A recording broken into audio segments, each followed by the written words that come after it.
So about 15 years ago, I was helping out on an NLP training course in London. So NLP stands for Neuro-Linguistic Programming, and it's a set of tools that can help you understand how your mind works and how you can change it for the better. So I was helping out on a thing called an NLP practitioner course, and it was being run by a guy called Dr. Richard Bandler, who is the co-creator of NLP. So he is a genius, but he's also a bit of a nutter, so if you check him out, then you'll see what I'm talking about. I really like him, but I know he's not everyone's cup of tea, especially if you're easily offended. He has very little, if any, filters on what he says. So during one of his talks, he mentioned that he's not a fan of stress management. He doesn't believe in it. That his stance was that if you're having to manage stress, then it's already gone too far. It's kind of like you're rearranging chairs on the Titanic. That his philosophy is that rather than trying to manage stress, you want to do what you can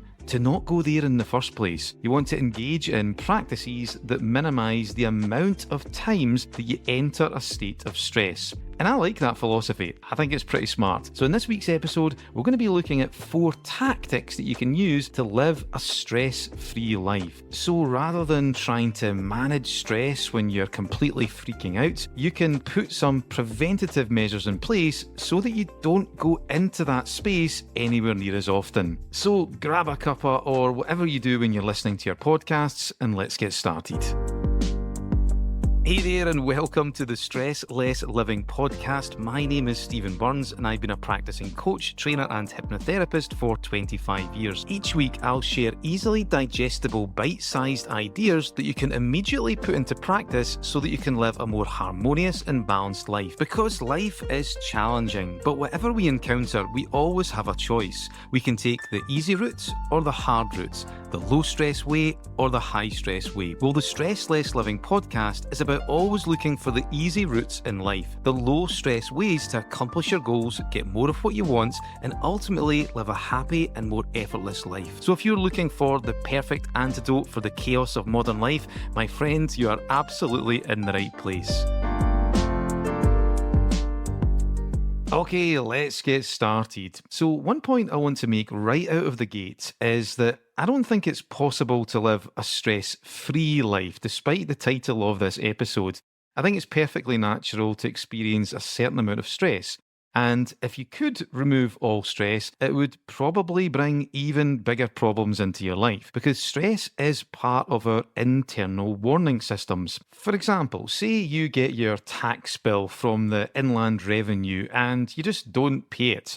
Eventually, you're going to start to get some bills from them, some letters. But if you were totally relaxed about the whole thing and you just ignored them, and you were like, hey man, I'm just going to chill out and just stay in this wonderful place of stress-free bliss. If you keep doing that, then eventually you're going to be in a blissfully relaxed jail cell, and that is not good. In that instance, it's good to have a bit of stress just to remind you of the importance of paying your tax bill. But what I do think is possible is that we can minimise the amount of time that we enter stress, and that's what we want to be aiming for here, that we can make adjustments to how we think. We can employ practices to help us stay in a more relaxed and resourceful space. And we can preempt stressful situations so that we don't end up in those places anywhere near as often. And that's what this episode is all about. I'm going to be sharing with you 4 tactics for living a stress-less, not free, life so that you can more effectively handle the chaos of modern life.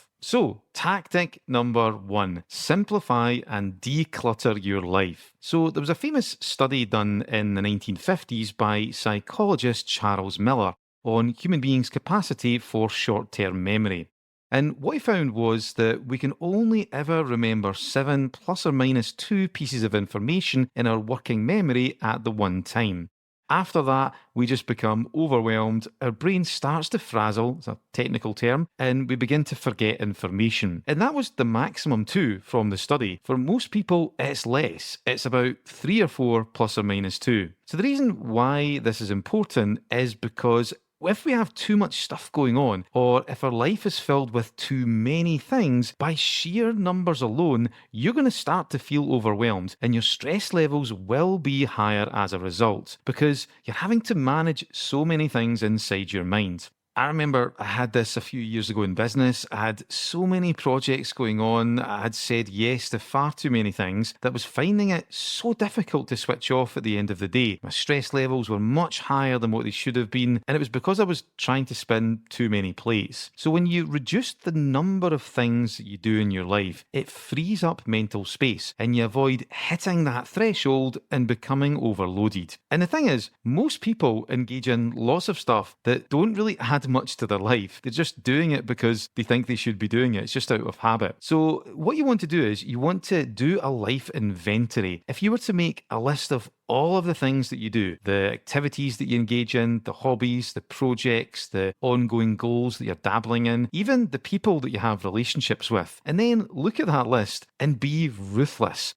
And ask yourself, do I need to be doing all these things? Do I need to have relationships with all of these people? And I know that sounds a little bit ruthless, but at the end of the day, you only have so much time and you only have so much mental space to focus on those things. So you want to be looking to cut out or minimize the things that you don't need to be doing so that you can focus on the most important things on that list. And I know that sounds a wee bit brutal, but I think it is a really important life learning. And this frees up mental space like you wouldn't believe. And you'll find yourself naturally becoming so much more relaxed because you're not hitting that threshold. You can also do this with material things in your life as well. So currently I'm gearing up to moving house and I am loving throwing stuff out to the tip. It is incredible the amount of garbage that you can accumulate when you live somewhere for 12 years.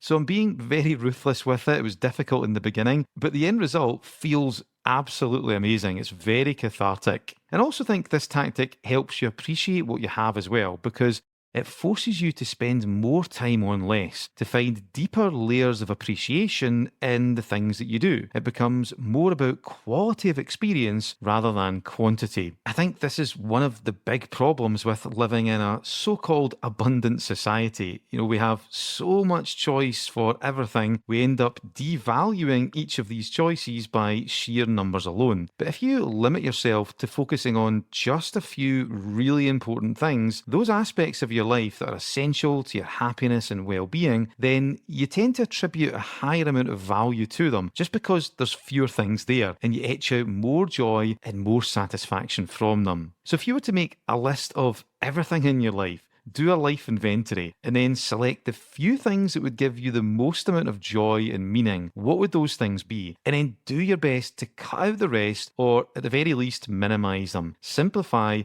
and declutter your life. And the difference this will make to your stress levels and overall happiness will be incredible.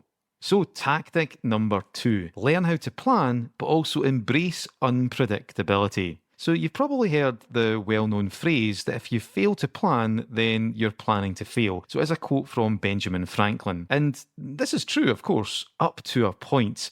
If you just wander through life and hope that the universe will deliver and that everything's going to work out fine, without setting intentions or putting any kind of plans in place, then I think you're going to be disappointed.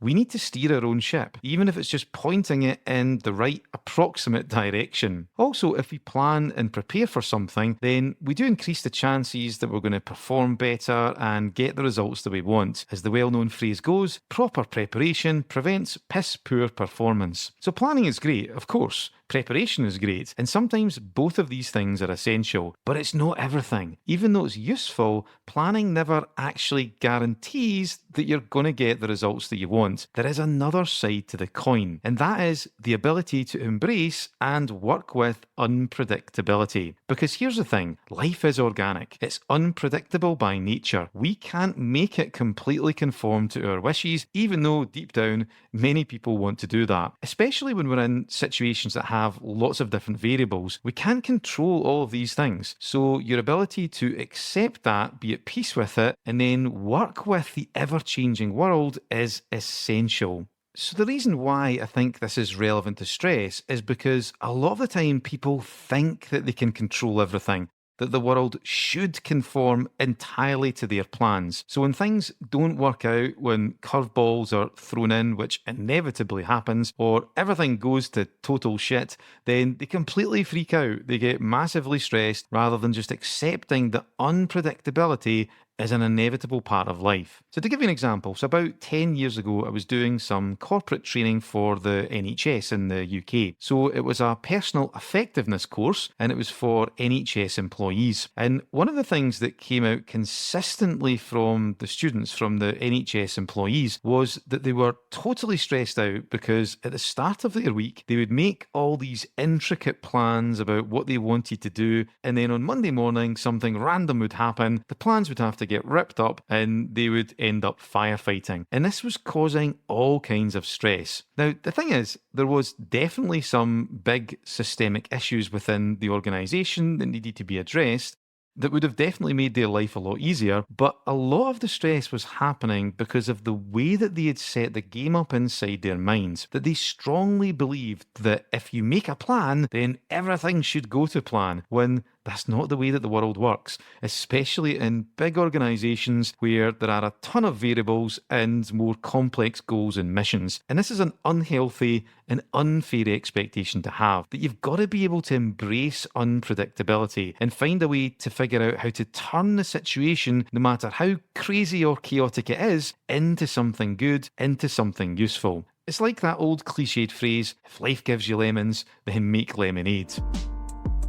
Are you someone who struggles with work-life balance? You find it difficult to maintain harmony between career ambitions and your personal well-being. You're doing your best to balance demands and deadlines with the other important aspects of your life, but things like burnout, stress, and a nagging sense of guilt seem to forever lurk in the background. Well, one of the best first steps that you can do to create more balance is to do a full life audit. This is a powerful process that helps you highlight areas of your life that are a little bit out of sync that potentially need addressing so that you can be more in harmony. So if you want to do a life audit, then I have a free PDF that will take you through the entire thing. To get access to that, please check the show notes. You'll see a link and all the information you need. So learn to plan properly, absolutely, but also embrace unpredictability. Learn how to work with it rather than denying its existence. As the famous philosopher Mike Tyson once said, plans are great and then you get punched in the face. So that's tactic number 2. Tactic number 3, engage in relaxation management. So as I mentioned earlier on, you don't want to be thinking about it as stress management because by that time it's too late. You're already stressed, you're firefighting. So it's much better to be preventative, right? To have practices that you do that help minimize the amount of times you enter that state of stress. And that's where relaxation management comes in super handy. This is where you use specific techniques to produce feelings of relaxation in your body and in your mind. Because the thing is, stress tends to be an unconscious process. And what I mean by that is that it builds up in the background without us consciously noticing. That every decision we make, every moment we experience that annoys or frustrates us, every demand that we have to address, whether it's small or big, every project or task that we have to complete, they all have the potential to add stress into our life. And all of these things can build up in the background without us realising it. But relaxation is more of a conscious process. It's something that we have to initiate. It's something that we have to do deliberately by design. And if we don't, then stress can build up in the background because there's nothing to counterbalance it. And it can eventually reach a point where it becomes an issue. So what kind of techniques can be used? Well, I have done an episode on this where I outline my favourite relaxation management technique. So the episode is called How to Do a Stress Detox. It's episode number 4, way back near the start. But I do want to give you the bare bones of this technique. If you want to get deeper, then check out that episode. So this technique I call tense and let go. It's amazing. I absolutely love it. And it involves physically tensing up each part of your body and then letting it go. So as I said, I love this technique. I got shown it when I was 18, I think, so 29 years ago, and I've been using it off and on ever since. I also use it quite frequently as a precursor to meditation. So how do you do it? Well, it's really simple. Like I said, I'll give you a slightly shorter version here, but if you want a deeper experience of it, check out episode number 4. So what you want to do is you want to find a comfortable position. So I like to do this sitting up, and you start off by tensing up your feet. So you really scrunch them them up into balls. You can do it right now if you like. And you feel the tension in your feet. And you do this for perhaps a count of 10. So 1, 2, 3, 4, 5, 6, 7, 8, 9. And then you reach 10, and then you just let those muscles go. And when you do that, you just simply shift your awareness to how much your feet are now relaxed in comparison to a moment ago when they were super tensed up and scrunched up in balls. And that last part's the key. This is every bit a mindfulness exercise is a relaxation technique. So you just pay attention to the difference between when you were tense versus when you were relaxed. And then you gradually move up to the other parts of your body. So you then move up to your lower legs. You tense up your lower legs for a count of 10 and then let it go. Then you tense up your upper legs and your glutes for a count of 10 or possibly even more, and then let it go. Once again, notice how much more relaxed they feel, and you make your way all the way up to the top of your head. And then when you're in that place, you just spend a few moments just relaxing into it and enjoying that feeling of just physical and mental relaxation. And then there's a more advanced version where you can start to make use of your imagination. You can give relaxation a colour. And then imagine a cloud with that colour just entering your toes. And as it does so, it brings twice as much relaxation. And you can then allow that cloud just to move up through your legs, through your glutes, through your stomach, through your chest, down through your arms and hands, all the way up to the top of your head, bringing even more of that wonderful relaxation feeling with it. So you do that, and then you spend some time in this space. And when you practice it, you can get to the stage where your whole body and your mind feels so at ease. It's absolutely incredible. It sometimes feels as if time has stopped. It's such a beautiful feeling. So you want to do this technique a few times a week. And ultimately what you're doing is you're engaging in relaxation management. So you're not waiting until you feel super stressed and then trying to firefight and sort that out. You're actually being preventative. You're preempting those situations. And the more that you practice this technique, the more that you shield yourself against these external stressors, because you're regularly producing feelings of relaxation. You're retraining or reminding your body and mind what it feels like to totally relax. So you end up having more of that feeling in your day-to-day life. So that's relaxation management. And like I said, if you want more information, if you want a deeper experience of that technique, then check out episode number 4.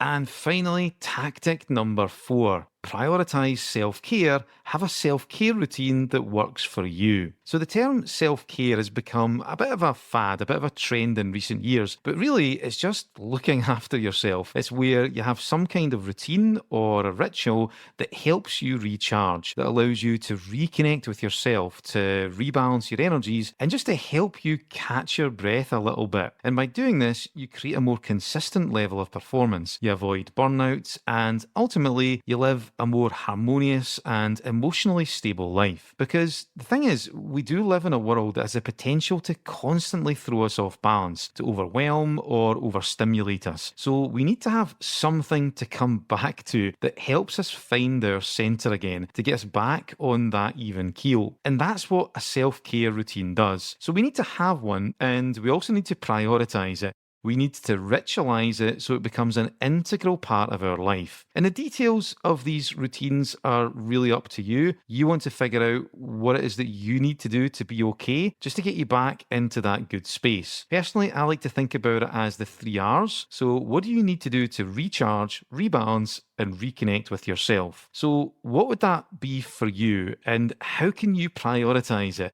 How can you actually make it part of your ongoing life? So I'm not going to give you details about how you should do this for yourself. That ultimately is up to you. But I do want to say one thing, and this is more of a warning. You want to make sure that what you do for self-care isn't the very thing that's actually wearing you down. So for example, a friend of mine's idea of self-care is to go to dance congresses, drink rum, dance until 4 a.m, do that for 3 or 4 days in the trot, and then come back to their working life a complete exhausted mess. And hey, we've all done this, right? You know that holiday that you go on where you need a holiday when you come back just to recover. It's a bit like that. This is not a great example of self-care. Nothing wrong with doing those things, of course, but I think it is important to know the difference. So make sure that your self-care routine doesn't become the very thing that's creating more stress in the long run. Just remember the 3 R's: recharge, rebalance, and reconnect with yourself. So there we have it, 4 tactics that you can use to live a stress less, not free life. Things that you can add to your life that will be more preventative than just simple stress management. So let's do a quick review. Tactic number 1, simplify and declutter your life. Tactic number 2, learn how to plan, but also embrace unpredictability. Tactic number 3, engage in relaxation management. Use that tense and let go technique. And tactic number 4, prioritize self-care. Have a self-care routine that works for you. So some other honourable mentions. First of all, be more mindful. Stress happens when we're thinking or worrying about the future or dwelling on the past. But when we're genuinely in the moment, it's difficult, if not impossible, for stress to exist. So be more mindful, be more present. And if you want more guidance on that, then I'd recommend you check out episode number 50, where I talk about mindfulness and how to be more in the present moment. And the second honourable mention, cultivate positive relationships. One of the biggest stressors is being in a relationship that doesn't work for us, or being in several relationships that are negative or just downright toxic, ones that create conflict. So get out of these pronto, or do something to address the conflict, to address the toxicity, and find your people. Find those people who support you and you enjoy spending time with. The difference this will make to your stress levels will be incredible. And finally, engage in morning power rituals. How you start your day is important. It has a priming effect and it colours and shapes your entire day. And when you have a great morning ritual, it can shield you from many of the stresses of the day. So if you want more information on this, then I'd recommend you check out episode number 1 all the way back at the very start. I talk about how to do power rituals to level up your life. So there's lots of great information about doing morning rituals in that episode. So that is us for this week. Hope you enjoyed this episode. Again, if you did get value from it, I would love it if you could follow or subscribe wherever you listen to your podcasts. And if you're feeling especially relaxed and generous, then please do leave a review. It really does help get the word out. So thanks again for listening. Enjoy the rest of your week, and I'll speak to you in the next episode.